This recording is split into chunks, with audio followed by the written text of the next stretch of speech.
Sejam bem-vindos a mais um episódio do Ternários Talks. E aqui a gente fala sobre tecnologia, sociedade e absolutamente sobre tudo. Hoje temos a honra de duas personalidades muito conhecidas no mundo do showbiz, talvez. John Bon Jovi e Clark Kent. Brincadeira, pessoal. Edilson Belotto, Marcos de Araújo, fundadores da Guanxi Tecnologia. Estamos honrados. Sejam muito bem-vindos ao nosso Ternários Podcast. Legal, muito obrigado. Muito agradecido. E aí, o que vocês estão achando? Vocês vão sempre à China? Vocês estão sempre em contato com pessoal aí que está sempre à frente do negócios de tecnologia, inovação, não só no Brasil, mas no mundo todo. Uhum. Todo mundo está falando de IA, todo mundo está falando de tanta inovação que está sendo vista até como algo impossível de se materializar. Qual que é a visão de vocês? O que vocês têm visto, o que vocês têm feito que está dando certo, o que não está dando certo, o que vocês acham que é viável, o que vocês acham que é inviável? É Legal. A pergunta de $1 milhão. Ixi. Então, eu vou começar dizendo It's My Life, né? Boa. Muito bom, muito bom. Mas... eu vou ter que falar para o alto avante. Isso, exatamente isso. Mas eu acho que assim, nos eventos que eu recentemente tenho ido, né? Eu fui recentemente para a China e para os Estados Unidos também. A gente vê que os temas da moda, né, estão relacionados com fraude e estão relacionados, principalmente coisas cibernéticas, né, e estão relacionados muito com IA. Eu acho que o IA é o futuro da tecnologia, né, e das empresas também. Eu acho que quem estiver fora desse cenário está fora do contexto. Agora, tem que tomar cuidado, né? Nós estamos aí, daqui a pouco a gente vai falar um pouco das nossas empresas, né? Das empresas que a gente atua, inclusive em algumas, né? Com certeza em parceria com vocês. Mas a gente está aprendendo, por exemplo, na parte de IA, que tem muita gente querendo fazer muita coisa sem conteúdo, sem pensar. Ou querendo resolver problemas de não ter um data lake, de não ter uma geração de informação de qualidade e querendo achar que a IA vai resolver todos os problemas. Acho que isso é um cenário que tem que evoluir muito ainda para a gente conseguir entregar soluções de qualidade nessa parte da inteligência artificial. Marcão. Em relação ainda à inteligência artificial, né, a gente a gente tem a AIA, né, que é uma empresa, vamos dizer assim, do grupo, né, a gente tem lá uma participação e Dani, Rafael, que está lá com a gente, fazendo trabalhos muito legais aí no mercado para grandes clientes. A gente tem, nesse sentido, buscado encontrar um meio de viabilizar para a IA toda a questão relativa a poder trabalhar com diversos tipos de dados, diversos tipos de meios de entrada para facilitar a vida do cliente. Né? Então, o que eu estou querendo dizer com isso? A gente pegar, por exemplo, um papel escaneado, né, um digitalizado, que foi escrito à mão, a gente pegar uma entrada de dado via um CSV, via um arquivo texto, via um filme, via uma mídia qualquer, né, e poder viabilizar via uma interface amigável a carga disso e o treinamento da inteligência artificial para poder viabilizar o negócio do cliente. Esse é um dos pontos importantes aí que facilita essa questão do que o Edilson comentou. Né? A gente poder facilitar a criação desses data lakes, facilitar a criação desse RAG, desse treinamento da IA via esses mecanismos diversos de carga. Né? Esse é um ponto interessante para ser comentado aqui. Além dessa questão da inteligência artificial, na linha do que o Edilson comentou de fraude, né? A gente tem parceria, né, com a Tencent chinesa. A Tencent ela é a maior empresa da China, né, a maior de todas, a número 1, e ela é a 12ª maior empresa de tecnologia do mundo. A gente representa a parte operacional e comercial da Tencent no Brasil, né, a Guanxi Tecnologia representa a Tencent, e a gente trouxe alguns produtos, né, da Tencent para serem transacionados, comercializados aqui no Brasil. Um dos produtos que tem a ver com essa questão da fraude, que o Edilson bem comentou, é a questão da biometria da palma da mão, que é uma tecnologia disruptiva no Brasil, muito utilizada no Oriente, principalmente na própria China. A Tencent detém na China 80% do mercado bancário e 70% do mercado aberto, né? Sem ser bancário, sem ser meios financeiros. E a gente trouxe essa tecnologia para o Brasil exatamente para poder viabilizar esse negócio aqui. E aí a gente está falando de adotar isso para fintechs, para bancos, para varejo principalmente, né? Onde a tecnologia da palma da mão ela consegue minimizar nessa questão de fraude de uma maneira muito forte. Só para comparação, né? A biometria a biometria facial ela gera um falso positivo a cada 100 mil transações. A biometria da palma da mão, eu vou explicar o porquê, né? Ela tem um falso positivo a cada 1 bilhão de transações. Uau. Então é praticamente inviolável. O que isso significa, né? Em tecnologia? Como é que funciona isso? É um leitor, é um scanner, né? Praticamente ela faz uma ressonância da mão, né? E ela lê as veias internas da mão da pessoa, né? Os traços da mão, o formato da mão e a textura da mão. Essas 4 características combinadas formam uma identidade única dessa pessoa e além disso, né, além de permitir essa questão do scanner, que é extremamente robusta, ela é uma coisa muito menos... como é que se fala? A palavra que você sempre utiliza disso. Intrusiva. Intrusiva, exatamente. É muito menos intrusiva essa tecnologia. A gente vê rosto, vê imagem, vê filme das pessoas em redes sociais, mas a gente não vê a palma da mão das pessoas nas redes sociais. Realmente. Então, para efeito de deepfake, fica muito mais complicado. Você não tem a foto da palma da mão das pessoas. E se me permitir, Claro. né, Marcos, se a gente colocar, tirar o rosto de uma pessoa e colocar com 50 outras pessoas, se você conhece aquela pessoa, você vai reconhecê-la facilmente. Sim. Né? Agora, se você colocar 50 pessoas com a mão assim, qual é aquela que você conhece? Verdade. Ou seja, e aí, claro, se a gente pensar em termos de LGPD, de compliance, né? Por exemplo, eu costumo ir em jogos de futebol no meu clube e a minha face está lá. Mas, assim, eu não sei qual é a qualidade do controle, né, de compliance da minha imagem, porque a minha imagem ela não é usada só para pagamento financeiro. Para eu ir para outro país, a minha imagem está lá. Né? Para eu ir para a China, eu tive que apresentar a minha face lá, ou seja, é um risco muito maior do que usar a palma da mão. Eu estava nos Estados Unidos e o Whole Foods já usa essa tecnologia para pagamento. Claro, se você tem no seu banco cadastrado a palma da mão. Né? E eu achei muito legal, porque é mega prático. Por que vocês acham que isso ainda não engrenou? Assim, não se popularizou, vamos dizer assim. É uma excelente pergunta. Eu também né? acho. Porque é mais seguro? É muito mais seguro. Mais prático? Eu acho que, primeiro, é uma questão de time, né? Eu acho que algumas soluções chegaram em alguns lugares e não chegaram aqui no país ainda, mas estão chegando. Existem diversas iniciativas da palma da mão, eu acho, não é porque nós representamos a Tencent, mas é uma das que está mais na frente por ter mais de 700 milhões de pessoas utilizando, né? O processo é muito rápido, flexível, é muito fácil de utilizar a palma da mão. Acredito que a indústria atrás do uso de meios de pagamento, por exemplo, ela tem que se preparar para o uso da palma da mão. Né? Então, quando a gente fala de meios de pagamento, passar cartões, né? Isso é uma coisa muito comum, né? Ou utilizar aproximação, ou utilizar o celular, NFC, ou até a face. Já tem alguns modelos de face, apesar de ser muito mais difícil, né, de capturar e de processar. Então, eu acho que assim, a indústria está se preparando para isso.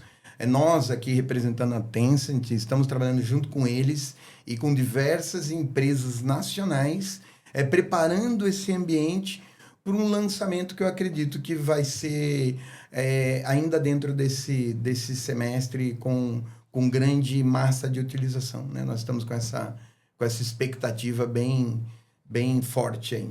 Existem alguns players, não vou mencionar os nomes aqui, que estão já organizando a questão das linhas de produção para colocar os equipamentos no mercado nacionalmente. Esses equipamentos hoje, se a pessoa quiser utilizar, eles podem ser adquiridos, trazidos da China para cá, no caso dos equipamentos da Tencent. A gente já tem conversação no mercado aí bastante forte, né, com uma série de players que vão querer sair na frente lançando essa tecnologia. E, obviamente, quem sai na frente tem uma vantagem bastante significativa, né? Sim. E a gente está, na verdade, integrando isso em termos de negócio, né, com uma série de outras coisas. Porque quando a gente fala da adoção da tecnologia da palma da mão, não é só a palma da mão em si. A gente está falando de uma tecnologia por trás com inteligência artificial da própria Tencent, antifraude. A gente está falando de uma facilidade que, por exemplo, a tecnologia facial não permite, né, que é tudo isso aí que o Edilson comentou, mas adicionalmente a própria tecnologia de biometria facial, que a gente também representa da Tencent no Brasil, já traz uma vantagem muito grande em relação às tecnologias de biometria facial já comercializadas aqui. Uma pela questão da tecnologia em si, né? Então ela tem muito mais facilidade de uso em termos de iluminação, de capacidade de identificação facial e tudo mais. E ela tem uma vantagem que é realmente importante, que é a questão da precificação.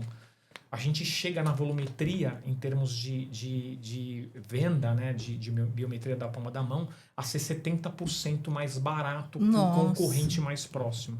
Então, quer dizer, se a gente pensar que um concorrente está vendendo a sua biometria a R$100, a Tencent está vendendo a 30. Nossa. Né? E aí realmente desequilibra um pouco a balança, né? A gente tem uma vantagem competitiva bastante significativa. Sim. Esse é um outro ponto bastante importante. Além disso, a gente também tem outras tecnologias que a gente integra esse universo, né? A gente tem a questão do Super App, que segundo o Gartner é a grande estrela aí do momento. Né? A gente tem o Super App sendo utilizado de uma forma bastante abrangente no Oriente e na própria China, né? Em alguns países orientais. No Ocidente, isso está começando a ganhar vulto, né? O próprio Gartner está colocando isso nas suas pesquisas aí. É só dar uma olhada lá no Gartner que vocês vão ver que fala que essa é a bola da vez. E já tem bastante gente discutindo com a gente aqui no Brasil também a adoção dessa tecnologia. Grandes varejistas, inclusive, para poder criar o seu próprio ecossistema. O que é o Super App, né? Para deixar, né, nivelar conhecimento aqui. O Super App é como se fosse um app dentro do seu celular, mas com a capacidade de encapsular por dentro uma série de mini programas, né, de uma forma muito leve, tecnologicamente falando, onde a existência de um celular robusto é legal, mas não é imprescindível. Ou seja, com um celular até obsoleto, eu consigo adotar esse tipo de tecnologia na ponta. Sim. E a vantagem disso é que eu consigo criar de um racional de negócio, né, com uma inteligência de negócio, um ecossistema onde eu consigo integrar parceiros, fornecedores, clientes, funcionários, tudo dentro de um ciclo que faça sentido para o negócio. Né? Se a gente pegar aqui algum exemplo de varejo, imagina um grande varejista integrando a sua cadeia inteira dentro desse super app. Né? Faz um sentido absurdo em termos de negócio. Então, existem, obviamente, uma série de detalhes para se discutir sobre isso. A ideia aqui não é ficar exaurindo o Super App, mas Super App realmente é uma tecnologia bem importante para ser comentada aqui. E se me permite, Marcos, mais uma vez, né, a Tencent vem forte nisso, porque é uma solução que eles utilizam muito lá na China e em outros mercados asiáticos ali. E a gente tem o grande expoente, que acho que aqui no Brasil, acho que pessoas já utilizaram, que é o WeChat. Né? É o software, é o WhatsApp, vamos dizer WhatsApp assim. Chinês. É isso, o WhatsApp chinês. E o WhatsApp chinês, né, o WeChat, ele tem 9 milhões de mini-apps agregados a ele. Nossa. Então, é uma coisa, né, inimaginável da gente pensar um app que tem mais 9 apps dentro dele, né? Então, isso é a pura tecnologia, o modelo que eles criaram, a solução que consegue tornar aquele aplicativo ativo e inativo em milissegundos. Então, a pessoa utiliza e, ao mesmo tempo, já tira ele da memória para não ocupar espaço. E por isso que qualquer celular, qualquer modelo, até modelos antigos, conseguem usar essa tecnologia sem grande dificuldade. É realmente um grande produto e a Guanxi está sendo inovadora especificamente nesse produto. Somos nós da Guanxi que estamos à frente da implementação aqui no Brasil. Que bacana. Ainda, vamos dizer assim, o tema só saindo um pouquinho, nem tanto, mas só saindo um pouquinho, né? Que Vocês citaram Guangxi, China, né? Eu acredito que hoje é meio que um consenso falar que a China é um celeiro tecnológico do mundo, né? A gente tinha essa expressão para o Brasil, né, que falava que o Paraná era o celeiro de alimentos do mundo, porque parece que só o estado do Paraná, o que se produz é suficiente para alimentar não só o Brasil, mas o mundo inteiro. Aí talvez adaptaram a expressão do celeiro tecnológico, falando que a China é o celeiro tecnológico. Nesse sentido, eu tenho duas perguntas. Vocês são executivos de grande e larga experiência em fintechs, em empresas, né, empresas gigantes, multinacionais renomadas, como eu já disse, fintechs também. Como que a China enxerga... A primeira pergunta, vocês que têm esse relacionamento com a China, que representam a empresa chinesa, a Tencent, como que eles enxergam o mercado brasileiro de fintechs, que uma coisa também há de ser dita, né? A China é o celeiro tecnológico do mundo, mas o Brasil para fintechs também é avançado. O Brasil ele não é um país retrógrado no sentido de sistemas bancários, sistemas de finança, né? Provavelmente, não vou falar que são comparados a Israel, mas temos sistemas bancários bastante seguros e eficazes. E evoluídos. Então, como que a China enxerga no sentido de, ok, somos celeiro tecnológico, como que aproveitamos esse celeiro tecnológico com um mercado consumidor tão competitivo de fintechs como o Brasil? Pergunta número 1. Aí a segunda, tergiversando um pouquinho, saindo um pouco, como que foi a fundação da Guangxi? Como que começou essa parceria de vocês com a China? Que assim, negócios com a China é sempre um negócio, assim, pra gente do mundo ocidental é uma coisa fascinante, porque é outra cultura, idioma que não tem absolutamente nada a ver com o nosso. Enfim, então, essas duas perguntas que estão relacionadas com o tema China, mas cada uma, né, a primeira de fintech. Posso começar com a primeira, você vai para a segunda? Isso, eu tinha pensado nisso. Boa, acho que... Primeira, cara, vamos lá, para a tua primeira pergunta. Só me lembra depois qual que é a primeira. Olha o cabelo branco do Bon Jovi. Assim, cara, a China entende o Brasil como um mercado prioritário por uma série de razões. Existe, naturalmente, movimentos políticos, econômicos no globo terrestre, né? E existe uma certa ainda resistência em relação à China, né? Por uma série de razões econômicas que acontecem na Europa e principalmente nos Estados Unidos. Nessa hora, quando a China já tem grande parte do mercado chinês, né, e grande parte do mercado asiático, o mercado latino-americano, principalmente o Brasil como o ponto de partida, acaba ganhando uma certa importância para a China nesse momento. Então, Brasil como país é um país-chave para a China hoje, tá? Tecnologicamente falando e para outros negócios também, negócios de forma geral. Especificamente do universo bancário, fintech, que é o que você está comentando. Existem grandes oportunidades aí e a China entende isso, né? Ela sabe que esse mercado é um mercado maduro e ela entende que a tecnologia dela é extremamente aderente ao que esse mercado precisa perseguir daqui para frente. E mais do que isso, né? Esquecendo um pouquinho o Tencent no primeiro momento, falando um pouquinho de inteligência artificial, a gente está vivendo um momento muito oportuno para a adoção de inteligência artificial para fintech. Por quê? Existe uma série de resoluções do Banco Central, cara, que saíram no último semestre do ano passado. Principalmente em dezembro saíram algumas resoluções bastante pesadas para as pequenas fintechs. E essas resoluções exigem um nível de adoção e de adaptabilidade, de crescimento na questão tecnológica e na questão de robustez, de compliance, de atendimento a normas, que a pequena fintech vai ter dificuldade no primeiro momento. E aí a questão da eficiência operacional ganha destaque bastante importante. A IA entra nesse cenário, cara, conseguindo agilizar de uma forma muito, muito robusta essa questão de normatização e a questão de atendimento a essas regulações. Então a IA ganha um papel importante aí. E, obviamente, as tecnologias da Tencent na ponta também ganham relevância. Por quê? Porque eu consigo ter, por exemplo, um antifraude extremamente robusto, por exemplo, uma adoção de tecnologia da palma da mão, ou mesmo na questão de economia de escala, na questão da tecnologia de biometria facial. Né? Então, a Tencent está muito alinhada a essas movimentações do Brasil, vê o Brasil como um mercado bastante prioritário, né? E eu, particularmente, tenho um total acordo com isso. Né? A gente da Guangxi concorda plenamente com esse tipo de movimentação. Né? E a gente acha que a gente, enquanto Guangxi, consegue ajudar bastante o segmento aí financeiro nesse sentido. Não sei se eu te respondi. Com toda certeza, meu cara. Legal, legal. Eu lembro da primeira pergunta. Lembrou agora? Lembrei. Lembra agora da Guanxi. Como é que surgiu a Guanxi em relação com a China? Eu acho que é uma história legal, né? O mundo corporativo não se pratica muito isso que eu vou falar aqui agora, né? Porque o mundo corporativo, apesar das pessoas terem muita fé, não se fala de fé quando se fala de coisas. As pessoas têm vergonha de falar de Deus, de falar de fé, de falar dessas coisas. Não é o meu caso, né? Eu estava num processo de transição para sair da empresa que eu trabalhei nos últimos 10 anos, né? E fico até um pouco emocionado de falar disso, porque é um monte de coisa muito legal e que gerou esse caminho, né? Então, eu estava para fazer essa transição, estava querendo trocar de ares e tudo mais. E o meu ex-chefe, Carlos Benítez, falou, não, vai viajar, faz alguma coisa, vai para onde você quiser, e, né, distrai, pensa, reflete.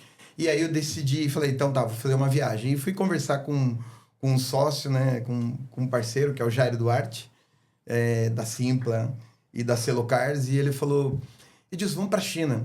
Vamos para a China. Eu falei assim, do nada, vamos para a China. Pô, não sei falar nada de mandarim, de chinês. Como assim vamos para a China? Não, vamos. A gente traduz no WeChat e vamos embora. Então, vamos embora. E aí, então, 2, né? Aí fica corajoso. Então, a gente decidiu. Mas, para facilitar, a gente...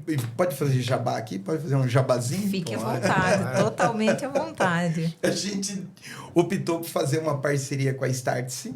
Então, a gente foi no programa de visita a outros países realizado pela Startse. E aí, na última hora, infelizmente, o Jairo teve um problema familiar e não pôde ir. Então, ficou mais difícil para mim. E aí, eu falei, eu acho que eu não vou. Mas eu vou dizer para vocês, eu falo que o Jairo, ele é meu... por isso que eu falo de fé, de Deus. A gente tem que acreditar nas pessoas. E o Jairo falou, não. Isso é um problema meu. Tu vai. É o teu momento, tu precisa ir. Ele falou, tu precisa ir, você tá nesse momento de decisão, tu vai. Ele que decidiu por mim, não foi nem ele, nem minha mulher. Olha só como ele foi importante. O Jairo tá ouvindo essa conversa, fazendo essas comparações. Acho que ela vai ficar com ciúme, mas tudo bem. Aí, então, eu fui para a China. É muito difícil, né? Pensando assim, estava um pouco estressado, porque sabia que eles não falam inglês, ia ter que usar muito tecnologia. E aí foi muito legal. A gente acabou fazendo o programa, vale a pena.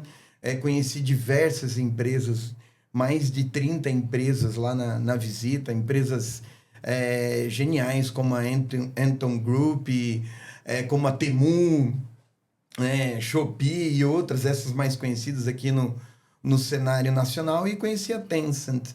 E por sorte, né? E aí eu falo, sorte, é Deus, é fé. Conheci o Tom, que é o responsável pela Tencent América, e ele é brasileiro e palmeirense, né? Arrasou! Tava falando a minha língua. Tirando a parte do palmeirense, legal, cara. Tava falando a minha língua, e aí a gente, então, conversou bastante. Eu apresentei ali esse meu cenário de transição, do conhecimento aí de 30, 40 anos de mercado, e aí surgiu uma iniciativa de parceria.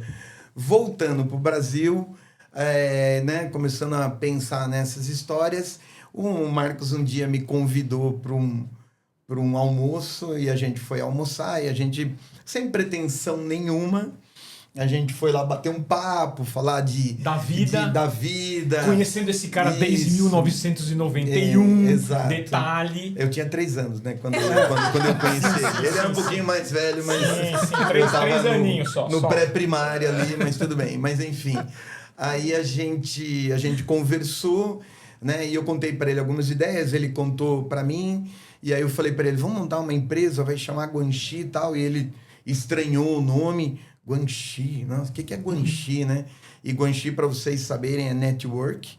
Mas eu vou deixar ele explicar o Guanxi, porque ele explica melhor do que eu. Mas vou falar de Guanxi. Eu aprendi o Guanxi lá na China, é um termo muito mais forte que network.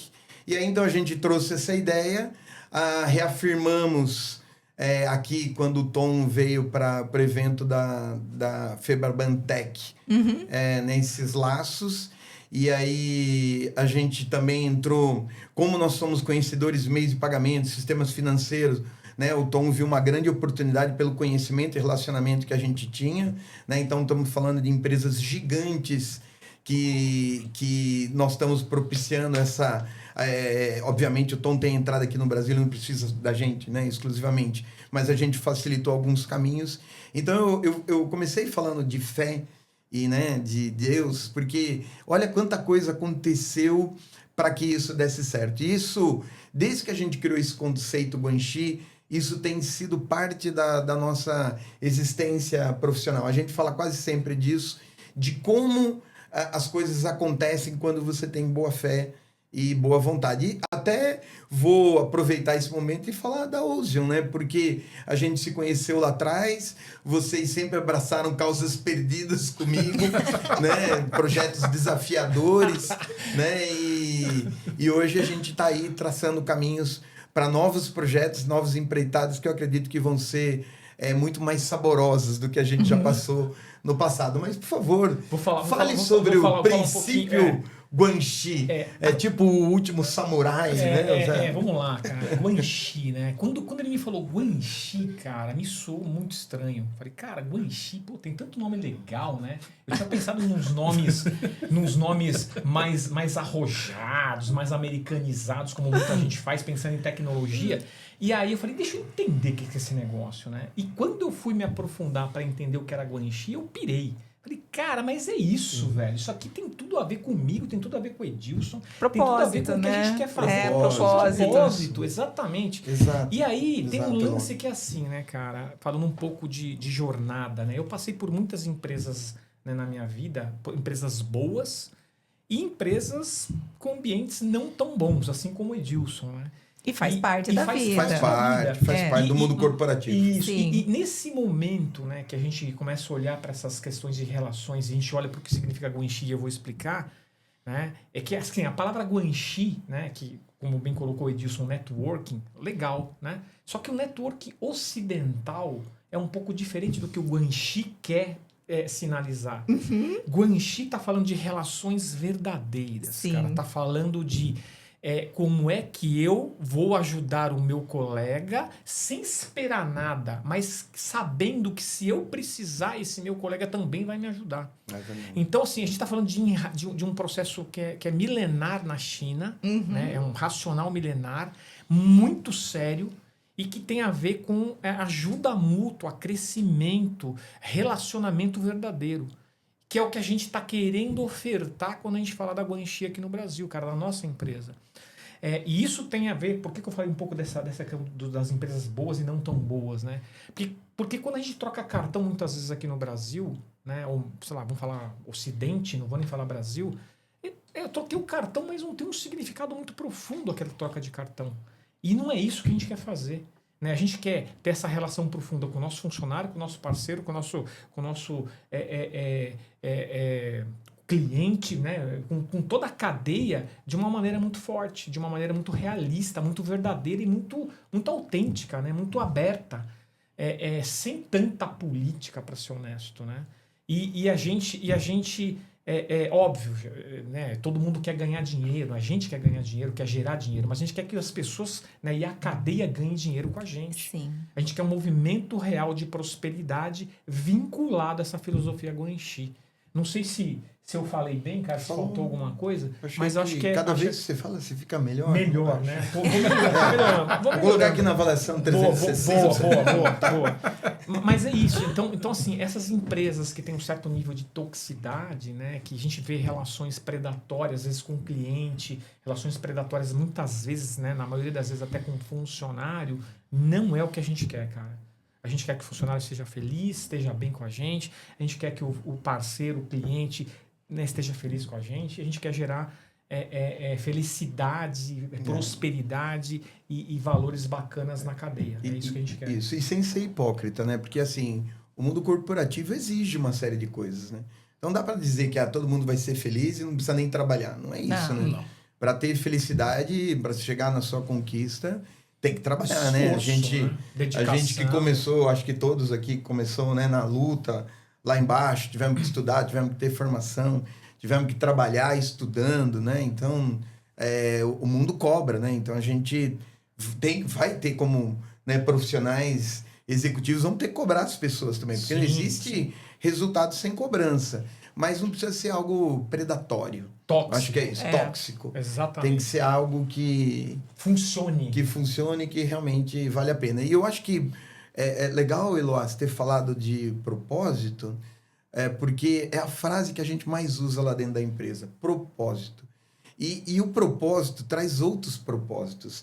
As pessoas que... Quando você cria essa cadeia aí, a gente acaba vendo que a gente acaba trazendo outras pessoas que também têm propósitos, né? Então, tem aparecido alguns projetos muito interessantes, alguns projetos com foco exclusivo em rentabilidade financeira, óbvio, entrega, e outros projetos que não têm fins lucrativos, mas têm resultados incríveis para pessoas que precisam de ajuda. E aí a gente está falando de tecnologia, que é um segmento que demanda pessoas, demanda formação, né? Por mais que o país esteja formando, a gente, como você bem perguntou, né, do berço tecnológico e tudo mais, os profissionais do Brasil, eles são incríveis, né?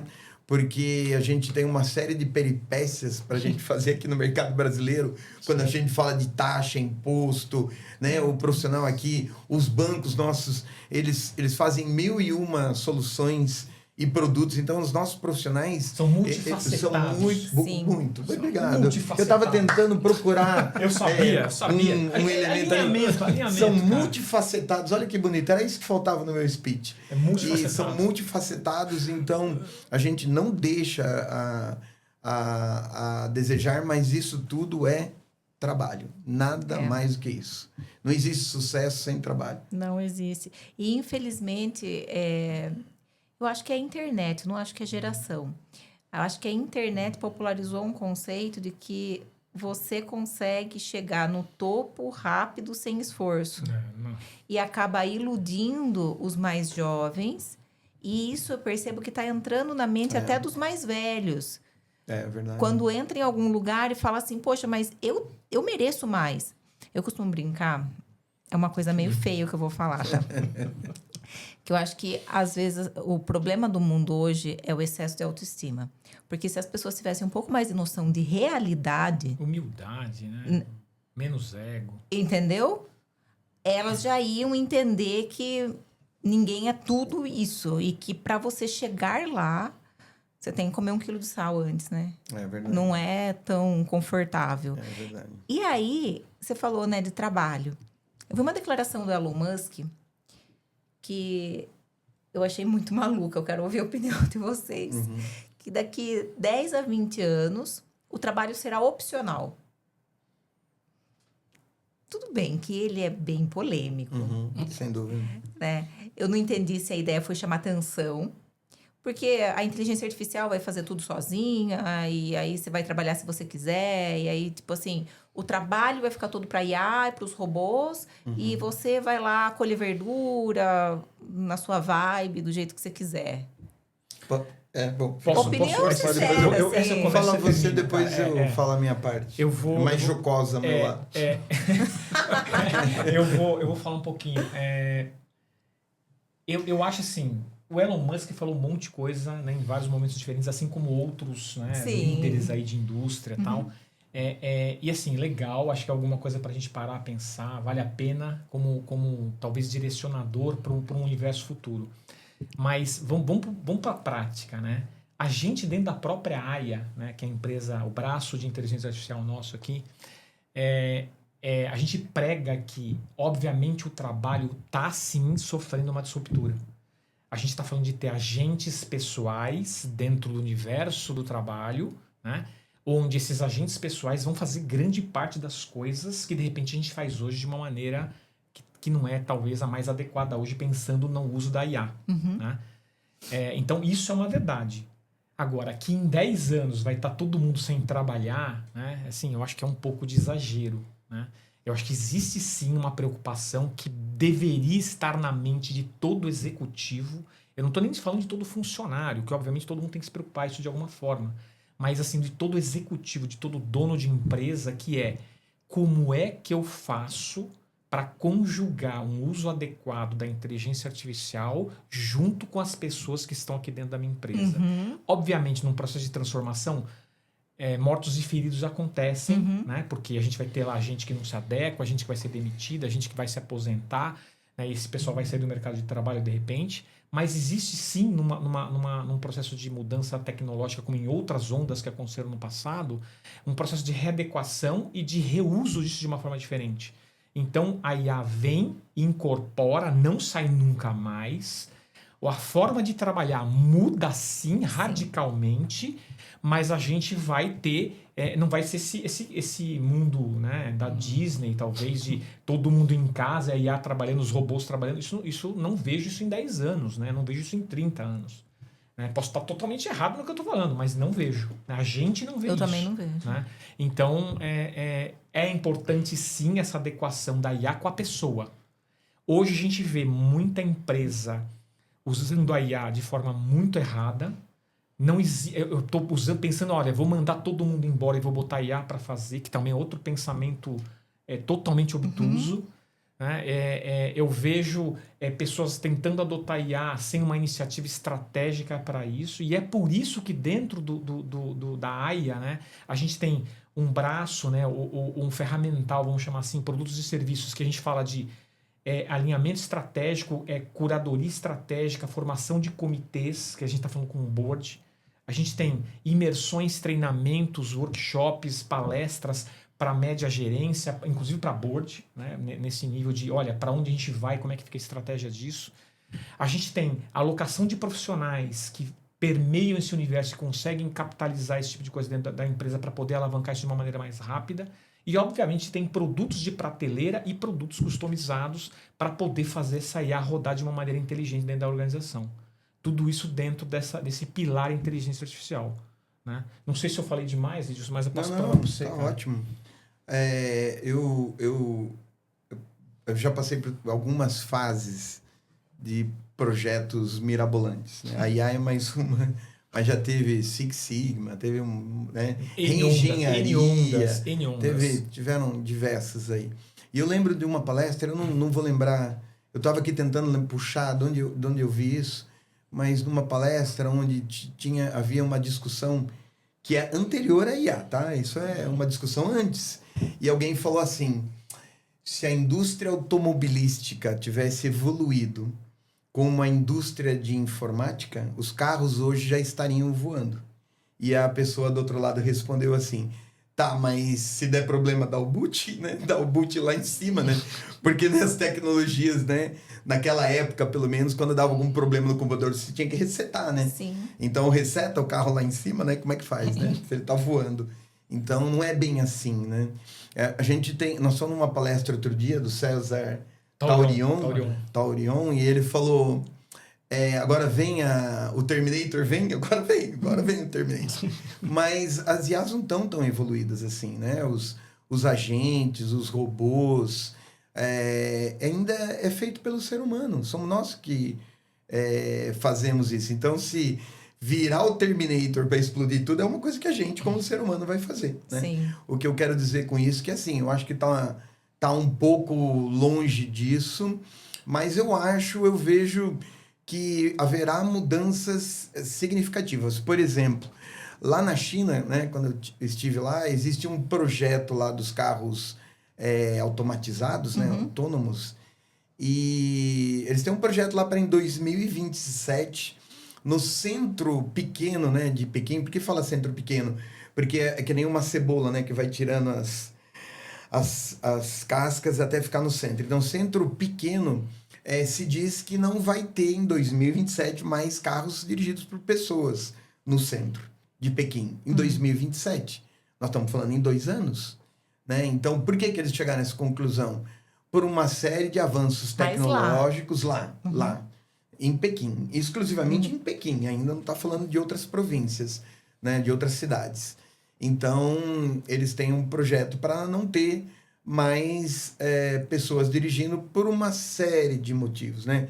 Barulho, acidente, estacionamento, né? Então o carro pode entrar no centro e sair para longe, porque ele não tem um motorista, né? Ele está administrado pela tecnologia, pela IA, né? Então, acho que haverá mudanças radicais, sim.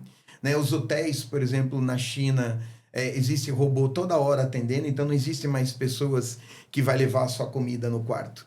Né? Inclusive, eu testei num robô lá, parei de frente com o robô, né, para incomodá-lo mesmo. E para minha surpresa, é o que me deixou bastante... Foi preso. Não. Apanhou do robô.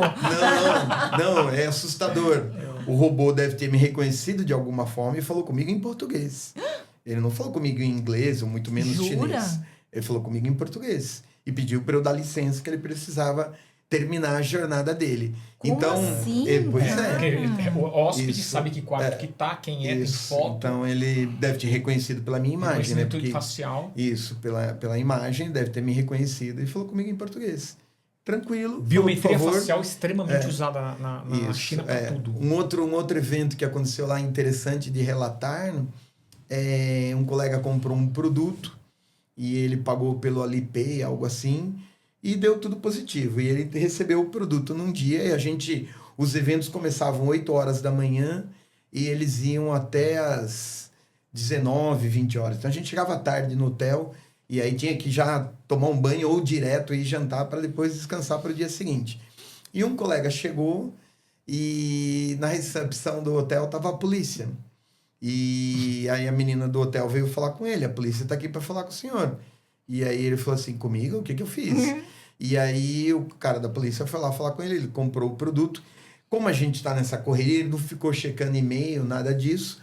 O pagamento foi estornado e ele recebeu o produto de manhã no hotel. E aí, como ele não devolveu o produto, o sistema ficou mandando mensagens para ele. Como ele não respondeu porque estava no evento, acho que nem chegou a olhar e-mail ou alguma coisa assim. Então, o policial foi lá falar com ele. Falou, você recebeu um produto, você não devolveu, deveria ter devolvido até as 18 horas. E não pagou. E você não deu nenhum retorno, então nós viemos aqui saber, aconteceu alguma coisa? Não, ele falou, eu não vi as mensagens. Falou, então não tem problema. Amanhã você vai na Starbucks, tem um posto lá da nossa empresa, você entrega o produto lá, ou você faz uma nova compra. Né? E pediu para ele ir lá às 8 horas. E falou, não falte. Ou seja, olha o que aconteceu nisso tudo. Identificaram onde ele estava, o hotel que ele estava, o local que ele estava e foram lá falar com ele. Né? Então, assim, isso tudo é o serviço da tecnologia. Então, acho que talvez seja um exagero falar que né, vai ser opção, mas não acredito que acredito que muitas mudanças devem ocorrer realmente. Nossa, e aí abre espaço, todo esse relato que você trouxe, abre espaço para a gente pensar em muitas coisas, né? Por exemplo, lá na China, se a gente faz isso no Brasil, primeiro que eu já não imagino o Brasil fazendo algo nesse sentido. Por várias questões. Organização, mas o que mais me chama a atenção é a China, ela não pede licença para mostrar e para executar a cultura dela. Exatamente. Isso, para mim, isso é posicionamento. Posicionamento. As pessoas falam, porque você tem que agradar, porque... Você está na China, a regra na China é essa. Exato! E eles, então, quando eles estão em outros lugares, eles também... respeitam. Eles respeitam, mas eles têm aquele Eles padrão seguem deles. modelo Eles deles, têm, assim, Eles seguem a o modelo minha deles. individualidade, meu modelo é meu. Isso. Dentro do meu país, você tem que seguir. No seu país, você faz o que você quiser. Eu vou respeitar, mas eu continuo tendo a minha individualidade. Só que aqui no Brasil não é assim. Mas Eloá, você falou uma coisa muito legal e que a gente aprendeu lá. O curso, né, pra fazer o jabazinho de novo, o curso é, mais uma vez, o curso é Starts e tal. Lembrem de mim, tá, pessoal? Mas é legal porque... é cansativo, porque não é só assim, você pega o ônibus e vai até uma empresa, depois sai daquela empresa e vai para outro. Durante os traslados, existem passagens de informações.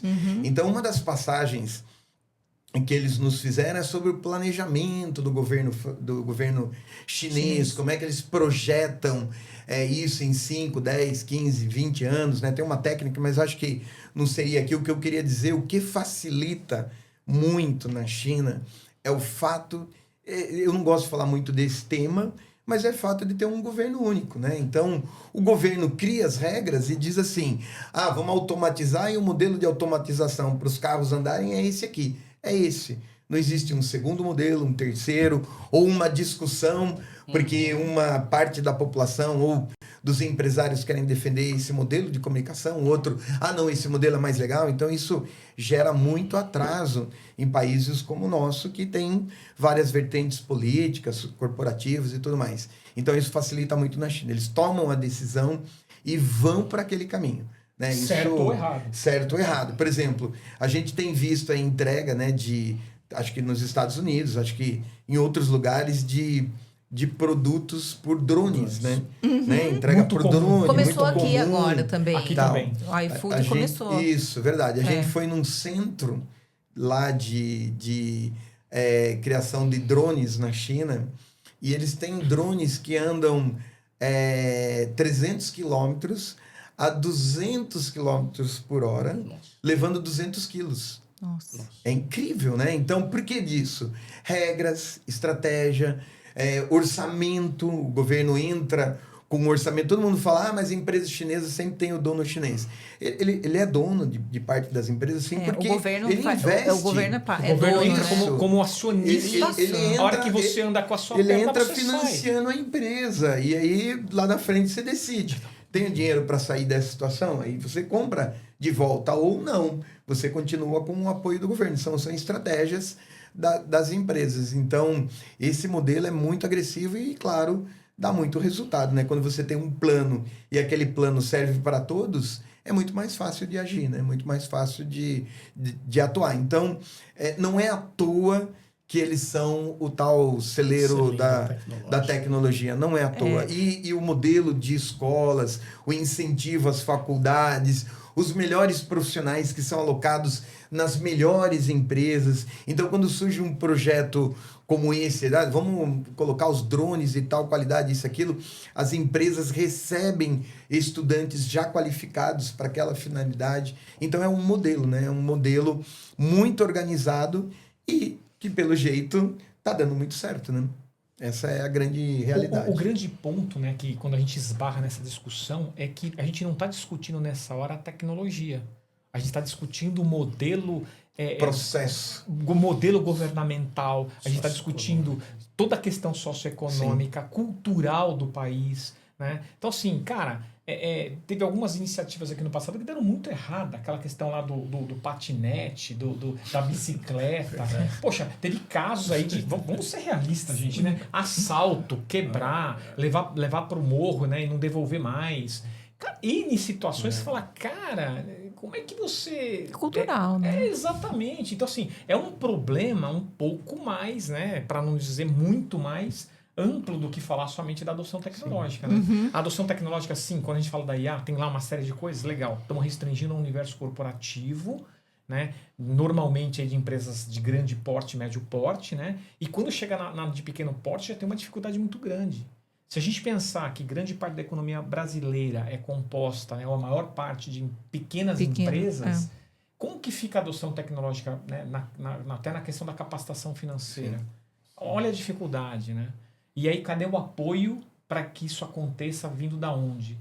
Então, assim, eu acho que aí acaba tendo uma relevância muito grande, né, numa filosofia guanxi, como a gente estava falando agora há pouco, de como é que a gente se autoalavanca.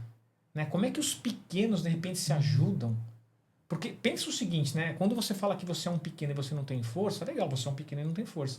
Mas quando você junta 100 pequenos, será que a força não muda?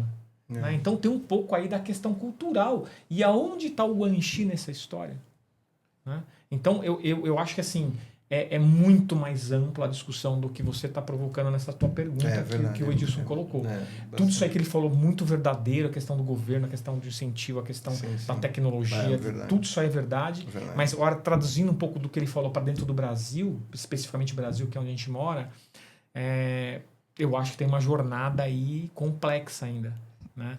Porque desatar esses nós não vai ser da noite para o dia, né? E não vai ser a IA que vai fazer isso sozinha. Muito E pelo contrário. interessa a quem deixar esses nós atados. Imagina o seguinte, Também tem isso, imagina assim, né? Imagina Como desfazê-los. pegando o gancho do Elon Musk de novo, né? Poxa, vai estar todo mundo em casa, né? E a IA vai estar trabalhando. Como, cara? O cara que está vendendo o queijinho na praia, né? Ele vai ter um robô lá na praia vendendo queijinho para ele, porque ele vive disso. Eu acho que o Elon Musk não conhece, ele deveria conhecer o Brasil. Você entende onde Não, a gente começa chega? a venda de cadeiras, né, em praia, né? Aluguel da cadeira na praia, cara. Final do ano aí foi trágico, né? Então, assim, cara, existem algumas... Bom, pelo menos se fosse a IA não ia apanhar, né? Pois pelo menos é, isso. não tem arrastão com IA. Se fosse um arrastão robô. com a IA não vai rolar. Isso. Então, assim, cara, a gente tá brincando, mas a jornada aí é um pouco mais... É muito complexo. Muito complexo. Muito. Porque também a China não construiu isso em 2 dias. Não. São muitos quantas anos. décadas, quantas Décadas. gerações, Décadas. entende? Numa cultura muito mais enraizada, e eu diria até, de Muito certa mais forma... competitiva, eu acho até. É competitivo, mas de certa forma também muito mais ditadora, né? Vamos ser realistas aqui também, que tem um Sim. lado que não é tão bonito nessa É história. ditadora, mas o governo é sócio para ajudar. Sim. Aqui o governo é sócio para complicar a vida do Você paga, do empresário. você paga o tributo, mas não necessariamente isso se reverte em alguma coisa. Ele é sócio compulsório que ele só recebe, né? Ele não tem obrigação nenhuma, verdade. vamos falar. A verdade é essa. A verdade é No essa. caso Não dourando- Daqui. Não Agora lá dourando não. pílulas. Mas eu acho que a competitividade tem um marco também incrível, eu acho, né? Porque a gente lembra das histórias entre as viagens que eu comentei para vocês, né? Nessas histórias a gente aprendeu uma coisa que às vezes o pessoal fala assim, o chinês é mal educado, tal, isso, aquilo. A realidade que eu vivi, né? Pelo menos na minha jornada lá, foi o contrário, um povo extremamente dócil e educado. De uma educação incrível, principalmente com o estrangeiro. Eu não posso dizer que eu fui maltratado lá de forma alguma. Pelo contrário, fui muito bem tratado, mas eles explicaram alguns pontos culturais da competitividade, que às vezes gera um impacto para nós ocidentais, como se fosse algo com uma educação. Eles explicaram assim, lá atrás, as dinastias, né, elas precisavam de gente para cuidar dos impérios, né, dos palácios que eles criaram. E eles criaram tipo um vestibular, né? Então eles precisavam de um marceneiro. Então eles colocavam lá a vaga de marceneiro, a grosso modo, né? Tô contando de uma forma meio grotesca, mas colocava a vaga e ia lá 10, 20, 30 candidatos e fazia tipo um teste e aí o melhor passava. Então nós podemos dizer que eles criaram um vestibular há muitos anos antes de Cristo. Milênios. Exato, milênios. Os caras são Então, geniais. assim, desde essa época já existia competitividade e ela continua até hoje. Onde chega essa competitividade, olhar, né, que eu estou dando dessa competitividade, por exemplo, é nas faculdades. Os melhores alunos, ou os estudantes que mais estudam, querem estar nas melhores universidades. Por qual motivo? Porque vão pegar as melhores oportunidades. Então, veja, a competitividade É absurdo. antes de Cristo continua até hoje proporcionando as melhores posições. E é um modelo justo, se você for pensar. Sim, eu né? O melhor que vá para o melhor. E isso faz com que eles tenham, então, muita dedicação, muito esforço, e a gente volta no tema do trabalho, né? Ou seja, é muito trabalho e muita dedicação para conquistar essas posições, né? E aí vem o resultado. Sim. Qual é o resultado? É um país que tem milhões de pessoas que pensam tecnologia e vivem tecnologia, né? E não tem preguiça, eu acho isso fantástico. Sim, eles trabalham preguiça, muito. trabalham muito. Eles trabalham muito e eu vejo, não só no Instagram, mas a gente estava lá em Las Vegas na feira e conversando, a mentalidade é muito voltada a trabalho. Sabe o que eu acho Sim, engraçado também, Eloá, pegando esse gancho? Pensa assim, né? A gente é visto como o país da adaptabilidade, né? Para não dizer jeitinho. Mas quando você fala do Gostei chinês, desse termo também. Também gostei. Tá bom, né? Light, né? Quando você fala do jeitinho, quando você fala dessa adaptabilidade, você fala em business, né, com o chinês, o cara é extremamente negociador, é um cara extremamente adaptável, é um cara extremamente, ele quer fechar negócio, cara, né? Então não é só um problema de disciplina técnica, de apoio de governo, é um mindset de, cara, como é que a gente faz virar a coisa? É força mental. Como é que eu faço para isso? Eu quero viabilizar o sim. O não é muito fácil. Como é que eu viabilizo o sim? Essa que é a discussão. Boa. Que a gente também muitas vezes vê, né, desculpa, na postura de um funcionário, às vezes de um executivo, o não muito fácil, né? A gente não faz isso aqui. A gente não... Peraí, não faz, mas será que não deveria estar fazendo, né? Será que não deveria pensar diferente? Cadê o think outside the box, né? Na verdade, o box não deveria nem existir, né? Quer dizer, não é think outside the box, elimine o box, né? Não tem box. Então, e isso a gente muitas vezes também não vê, né? Então, de novo, volta a questão de mindset, educação, resiliência de povo, né? Necessidade movida para alguma coisa melhor.